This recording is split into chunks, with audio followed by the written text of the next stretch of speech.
ചിന്തിക്കാൻ തുടങ്ങിയാൽ ഒരന്തവുമില്ല എന്ന് നാം പറയാറുണ്ട്.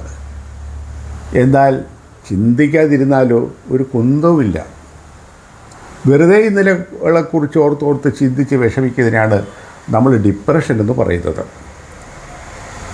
ആവശ്യമില്ലാത്ത ആളുകളെക്കുറിച്ച് ഓർത്തോർത്തോർത്ത് ഉത്കണ്ഠപ്പെടുന്നതും ആകുലതപ്പെടുന്നതുമാണ് ആങ്സൈറ്റി എന്ന് പറയുന്നത്. അപ്പോൾ ആങ്സൈറ്റിയും ഡിപ്രഷനും നമുക്ക് വേണ്ട. നമ്മൾ ഇതിനോടൊപ്പം സഞ്ചരിച്ച് ഇന്ന് നമ്മൾ ജീവിക്കുക, അതാണ് യഥാർത്ഥ ജീവിതം എന്ന് പറയുന്നത്.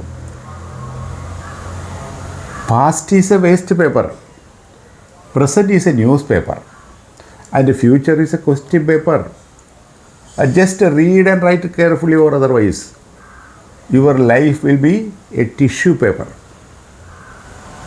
ഈ പുതുവത്സരത്തിൽ എനിക്ക് പറയാനുള്ളത്, ആങ്സൈറ്റികളില്ലാത്ത, ഡിപ്രഷനുകളില്ലാത്ത ഒരു നല്ല ജീവിതം നമുക്കൊക്കെ നയിക്കാൻ കഴിയുമാറാകട്ടെ എന്നാണ് പറയാനുള്ളത്. നന്ദി, നമസ്കാരം, ജയ് ഭാരത്.